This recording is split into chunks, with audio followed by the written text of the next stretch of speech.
Bonjour, je m'appelle Siam. J'ai grandi dans une famille difficile, là où la violence régnait, là où la religion nous interdisait certaines choses. Je me souviens qu'un jour, alors que je prenais le bus avec mon ami, chose que je n'avais pas le droit, même d'avoir une amie, je n'avais pas le droit. Je me souviens d'avoir pris le bus avec mon ami et mon frère nous attendait en fait près de l'arrêt de bus.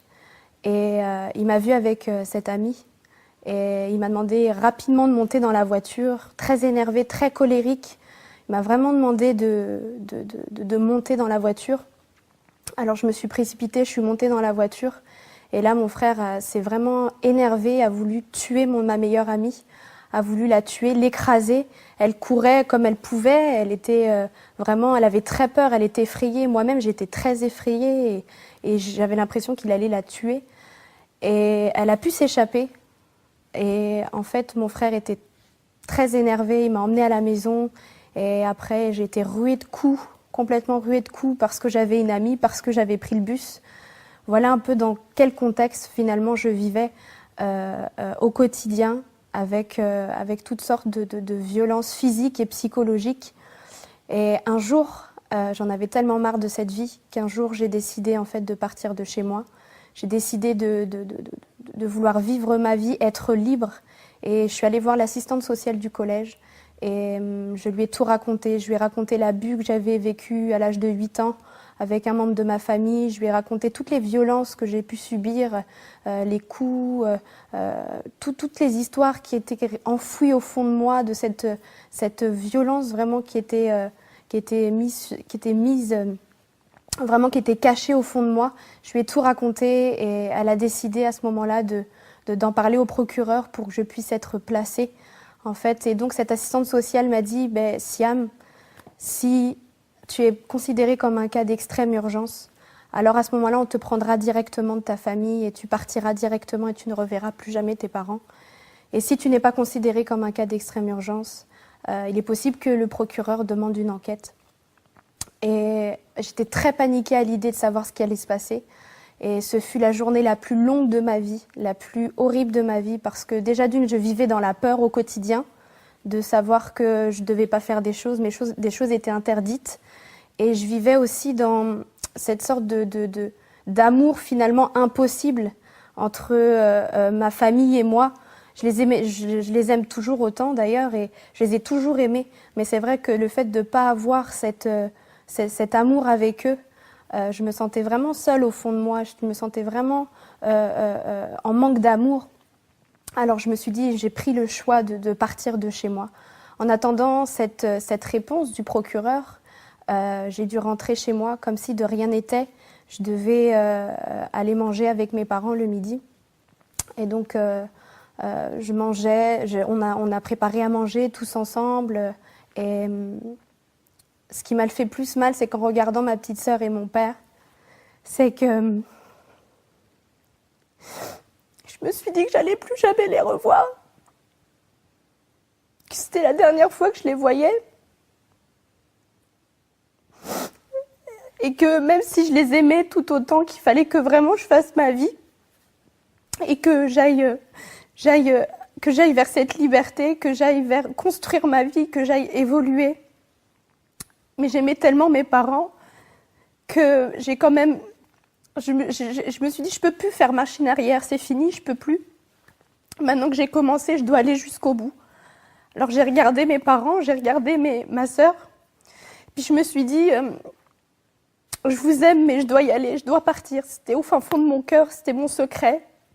Mon père me regardait et me disait, mais t'es sûr que ça va, Siam? T'es sûr qu'il n'y a pas quelque chose qui va pas?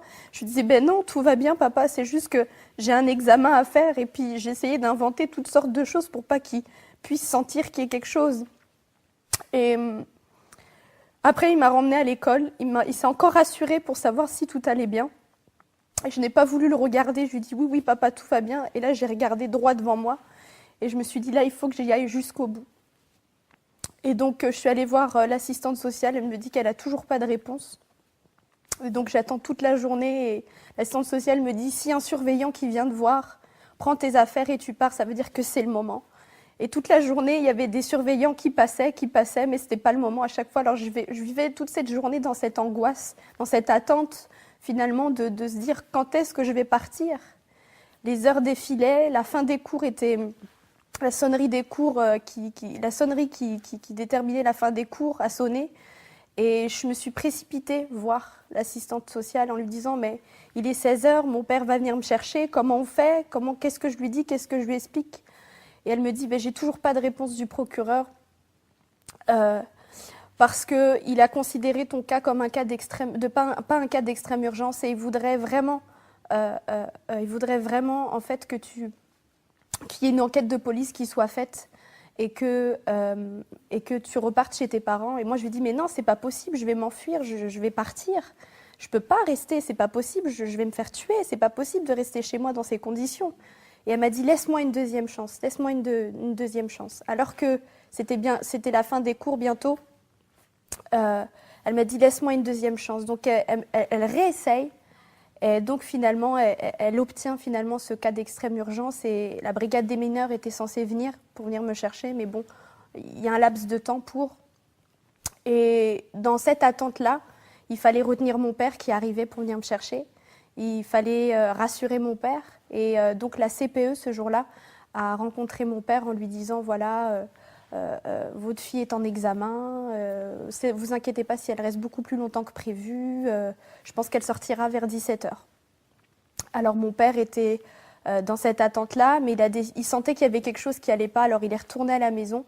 Et en attendant, nous, la brigade des mineurs de notre côté, mon père est revenu avec mes frères. Et mes frères sont venus avec des amis à eux. Et le collège où j'étais était implanté en plein cœur d'une cité.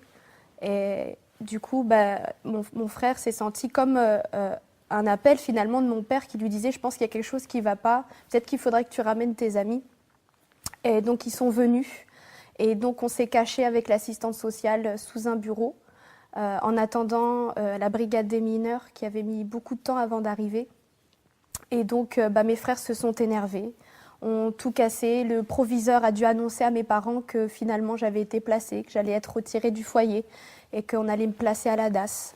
Et donc mon père s'est énervé, mes frères se sont énervés et moi sous le bureau dans une salle j'entendais tout ce qui se passait. J'entendais mes frères crier, j'entendais ma mère crier, j'entendais les professeurs qui essayaient de temporiser, j'entendais tout ce qui se passait et moi je me disais mais c'est de ma faute tout ça, c'est pas possible et en même temps il faut que je parte. Et l'assistante sociale vraiment essayait de me consoler comme elle pouvait, elle essayait de me rassurer.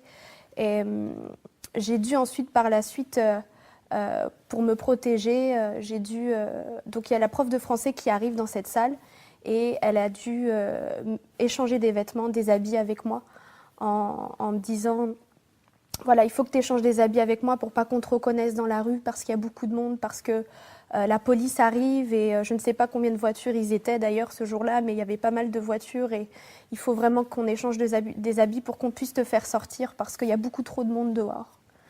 Alors j'échange quelques habits. Jamais un jour j'aurais cru changer des habits avec ma prof de français et je l'ai quand même fait. Et la prof de français était très tremblante et je l'entendais parler dire ils ont cassé des côtes à un professeur, ils ont cassé le nez à un autre professeur et moi j'étais terrorisée de ce qui allait m'arriver. Je me suis dit mais qu'est-ce qui se passe? Ça se trouve on va jamais pouvoir arrêter mes frères, ils vont quand même me retrouver, ils vont quand même vouloir me frapper et puis l'assistante sociale m'a dit non t'inquiète pas, on va te sortir de là.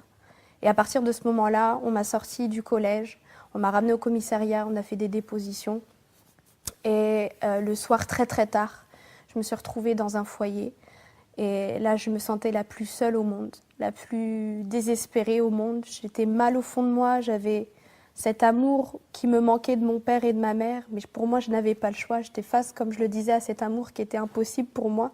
Un amour familial impossible, je ne sais même pas si ça existe.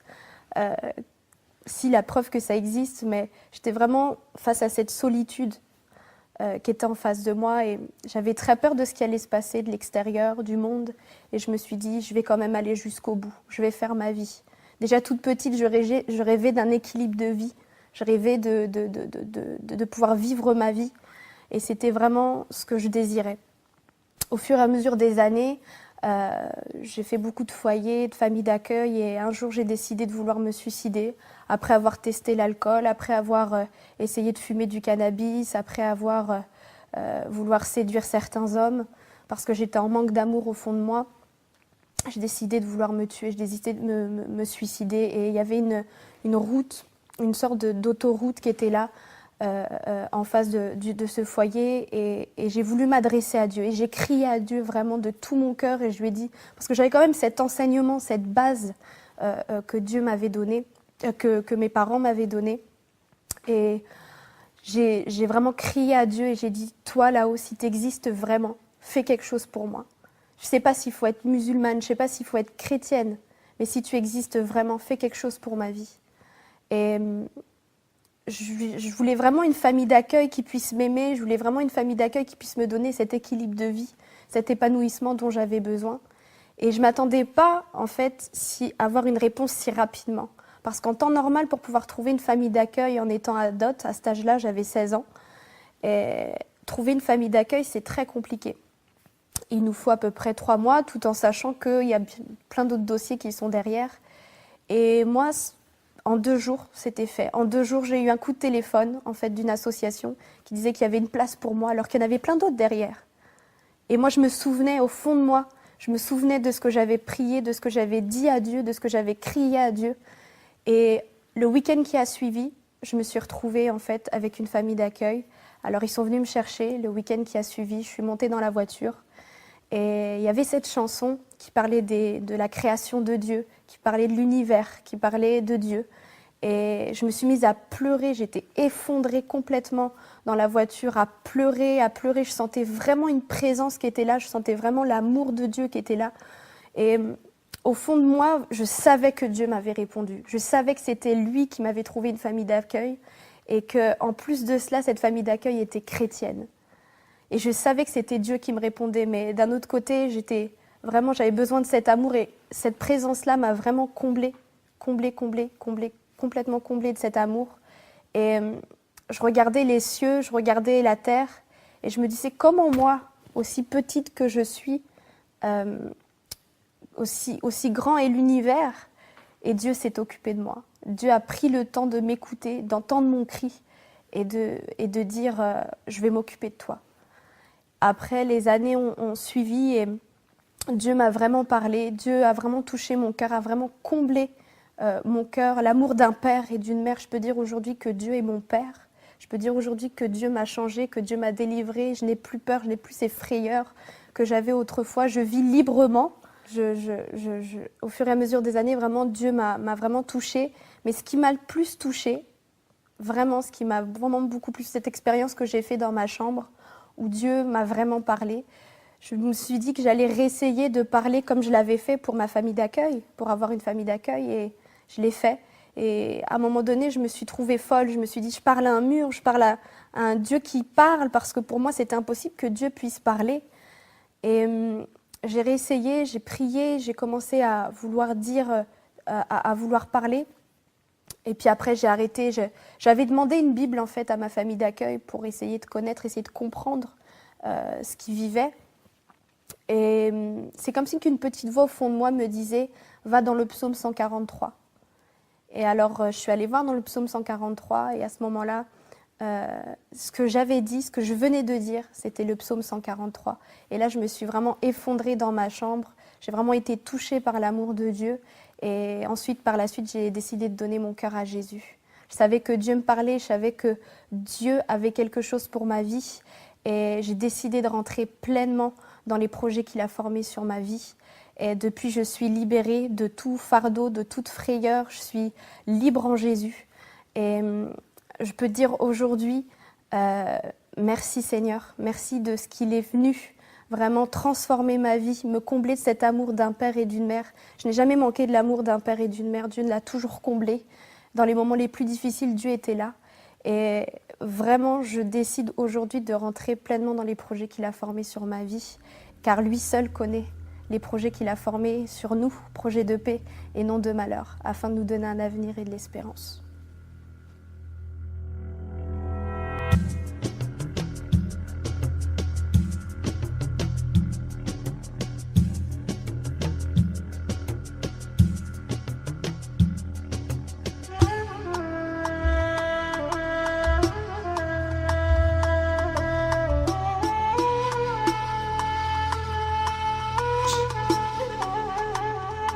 les islamistes font très bien.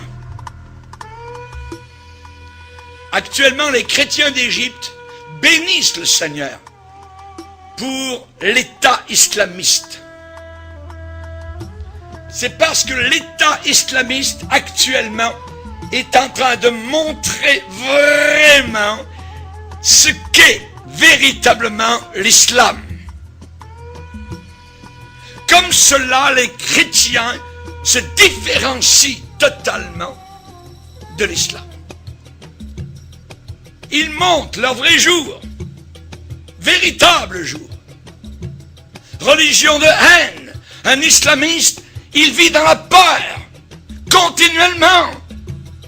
On peut lui couper la tête, on peut lui couper les mains au nom de son Dieu Allah, qui est un faux Dieu, qui est un démon. Il se regarde le visage dans le miroir, il a peur. Il ne sait pas. Quand il prie, qu'il se met à genoux, il a peur. Il vit dans la peur. Nous les chrétiens, nous sommes véritablement la religion de paix, la religion d'amour. Nous pardonnons. Nous pardonnons. L'islam ne pardonne pas. C'est une religion de vengeance. Le secret d'une vie paisible. Une vie paisible. Nous les chrétiens, nous ne sommes pas des contentieux, nous ne sommes pas des gens de guerre, des gens de troubles. Nous sommes des gens de paix. Nous ne tuons personne, voyez. Nous ne prenons pas les armes. Nous ne sommes pas armés de couteaux pour tuer au nom de notre Dieu, voyez. Nous ne mettons pas des ceintures d'explosifs autour de nous pour faire du mal, voyez. Et pour qu'ensuite, si nous mourons dans l'explosion, nos parents, évidemment, se réjouissent de notre mort, parce que maintenant, nous sommes avec des vierges dans des ébats sexuels éternels, là-haut, dans ce paradis de fous, voyez. Non, nous ne sommes pas du tout de cette race-là.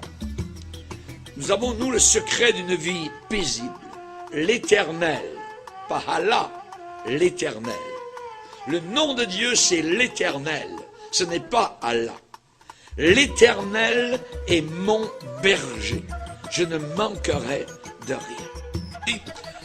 Dans les locaux de ce journal, Charlie, eh bien, il y avait un homme du gouvernement français qui déclarait en disant, eh bien, ces gens-là tuent. Et d'autres, sur le panel, étaient en train de déclarer, oui, mais on peut avoir des gens fanatiques dans d'autres religions, parmi les bouddhistes, parmi les chrétiens, les catholiques, tout ça. Mais l'autre, répondant sur le panel en disant, mais oui, mais ceux qui se disent chrétiens ne tuent jamais. Ils ne tuent pas. Ils peuvent être têtus, ils peuvent croire à toutes sortes de folies, mais tandis que les islamistes tuent. Au nom de leur Dieu, au nom de Allah. Nous, chrétiens, nous avons une façon de vivre. Et lorsque des musulmans lisent la Bible, ce qui leur est interdit normalement, arrive à Matthieu chapitre 5, où Jésus dit « Aimez vos ennemis. Priez pour ceux qui vous haïssent. » Le musulman est totalement étonné devant ce que Jésus demande. Parce que dans son livre à lui, nous le verrons durant la conférence, la fameuse conférence, et elle va être sur Internet, ça s'appelle le Coran et le Christ. Ceux qui nous écoutent actuellement peuvent aller voir donc sur Internet le Coran et le Christ, et vous allez voir donc ce que le Coran déclare et ce que la Bible déclare. Si vous descendez dans le Coran, vous descendez dans un enfer. Quand vous lisez la Bible, vous prenez une bouteille d'oxygène céleste, de pardon, de libération, voyez. Alors que l'intégrisme islamiste, eh bien, assujettit des peuples entiers sous la férule des démons et de Satan.